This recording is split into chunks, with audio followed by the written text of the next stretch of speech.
ایک بات جو آزمائش میں، تکلیف میں بڑی سمجھنے کے لائق ہے، اور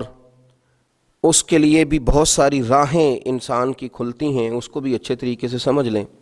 کئی دفعہ زندگی میں ایسا ہوتا ہے کہ انسان پر مشکلات آتی ہیں تو وہ کوئی سبب اختیار کرتا ہے، کوئی تدبیر کرتا ہے تو اللہ اس کے لیے آسانی فرما دیتا ہے۔ بیمار ہونے والے نے دوا استعمال کی، مناسب پرہیز کیا، اللہ نے شفا عطا فرما دی۔ کسی جگہ کسی منزل پر سفر کرنے والے کسی شخص نے گاڑی حاصل کر لی، صحیح رستے کا آغاز کیا اور وقت پر سفر شروع کیا تو اس کی منزل آ گئی۔ بہت سارے انسان کو دنیا میں مشکلات کا سامنا ہوتا ہے، وہ اس کے لیے جب تیاری کرتا ہے، اسباب اختیار کرتا ہے،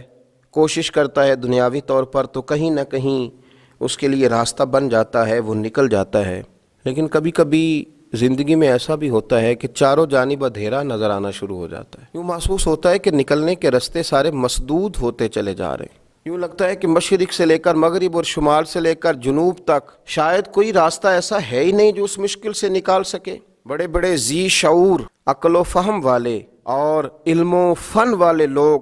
سر پکڑ کے بیٹھ جاتے ہیں، اور جب وہ پوری طرح سے تھک جائیں اور جب لوگوں کے علوم، فنون، گفتگو، لب و لہجہ، عقل، دانش، ٹیکنالوجی، سائنس، طاقتیں، قوتیں، اسلحہ، ہر چیز جواب دے جائے تو کیا مسلمان بھی خاموش ہو جائے؟ جب سب علم و فضل والے ہتھیار پھینک دیں اس وقت پھر کیا رستہ اختیار کیا جائے کہ رستہ بن جائے، آسانی ہو جائے، منزل کی طرف بڑھنے کے لیے سواری کا بندوبست ہو جائے؟ تو میرے رب کریم نے وہاں بھی اپنے بندوں کو مایوس نہیں فرمایا، بلکہ اللہ کریم نے فرمایا وَمَن يَتَّقِ اللَّهَ يَجْعَل لَّهُ مَخْرَجًا۔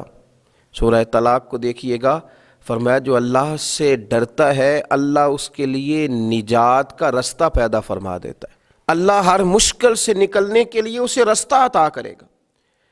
اب جب سارے رستے مسدود ہو جائیں گے تو پھر مسلمان کون سا رستہ اختیار کرے گا؟ وہ استغفار کا رستہ ہے، وہ توبہ کا رستہ ہے، وہ اللہ کی بارگاہ میں حاضری کا رستہ ہے۔ وہ پھر اس کے حضور عرض کرے گا کہ مالک ہم تو تھک گئے، پر تجھے نہ نیند آتی ہے نہ اونگ آتی ہے، تو رحمت فرما۔ پھر لوگ استغفار کریں گے، پھر اس کی بارگاہ میں حاضری دیں گے، پھر اس کو منائیں گے، اور جب استغفار کا رستہ اختیار کیا جائے گا تو رب فرماتا ہے یجعل لہ مخرجا، میں ہر مشکل سے نکلنے کا رستہ عطا کروں گا، ویرزقہ من حیث لا یحتسب، اور تمہیں وہاں سے روزی دوں گا کہ تمہارا گمان بھی نہیں ہوگا، تم نے سوچا بھی نہیں ہوگا۔ حضرت ابن عباس رضی اللہ تعالیٰ عنہ بیان فرماتے ہیں کہ نبی پاک صلی اللہ علیہ وسلم نے فرمایا جس نے استغفار کو لازم پکڑ لیا، جس نے اپنے اوپر لاگو کر لیا کہ مجھے اب استغفار کرنا ہے، مجھے اپنے رب سے بخشش مانگنی ہے، جس نے استغفار کو لازم پکڑ لیا، جو اب سارے رستے چھوڑ کے استغفار کے رستے پہ چل پڑا، تو مسند امام احمد بن حنبل میں یہ حدیث موجود ہے، فرمایا جس نے استغفار کا رستہ اختیار کیا اللہ تبارک و تعالی اس کو 3 نعمتیں عطا فرمائے گا۔ یا رسول اللہ صلی اللہ علیہ وسلم کون سی؟ تو حضور نے فرمایا اللہ ہر فکر سے کشادگی پیدا کر دے گا، اس کی جو بہت ساری فکریں ہوں گی، سوچیں ہوں گی، ان سوچوں کو کھول دے گا، اس کے لیے آسانیاں پیدا کر دے گا۔ اس کا یہ معنی بھی کریں کہ اللہ ایسے رستے بنائے گا، ایسے رستے اسے سجھائے گا، اس کے ذہن میں ایسی چیزیں لائے گا جس سے اس مشکل سے نکلنے کے لیے اس کے لیے رستہ بن جائے گا۔ اور پھر نبی پاک صلی اللہ تعالیٰ علیہ وآلہ وسلم نے ارشاد فرمایا کہ اللہ تعالیٰ اس کے لیے ہر تنگی سے نکلنے کی راہ پیدا کر دے گا۔ ایک تو اس کے فکر کو کشادگی دے گا، اس کی سوچ کو کھول دے گا، ایک ہر تنگی سے نکلنے کے لیے رستہ بنائے گا۔ جب گھٹن ہو چکی ہوگی، اندھیرا چھا چکا ہوگا، تو جو استغفار کو لازم پکڑے گا اللہ اس کے لیے رستہ بنائے گا۔ اور تیسرا میرے پیارے حبیب علیہ السلام نے فرمایا رب وہاں سے رزق دے گا کہ کبھی اس نے سوچا بھی نہیں ہوگا۔ تو جو استغفار کو لازم پکڑے اس کی اللہ فکر کو کشادہ کر دے گا،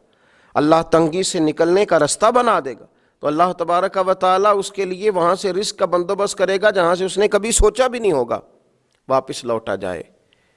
استغفار کا رستہ اختیار کیا جائے۔ میں گزارش کروں گا امت مسلمہ سے کہ صبح کی نماز کے بعد بھی کثرت استغفار ہو، رات کو بھی کثرت سے استغفار ہو، اپنے رب سے معافی چاہی جائے۔ جب بندہ استغفار کرتا ہے تو مالک پھر رحمت کی برکھا برساتا ہے، پھر وہ کرم کے بادل برساتا ہے، پھر وہ آسانی کرتا ہے۔ امید ہے کہ کہ جب ہم جیسے گناہگار ندامت کے آنسو بہائیں گے تو عرش کا مالک رحمتوں کے دروازے کھول دے گا۔ اللہ سمجھنے کی توفیق عطا فرمائے۔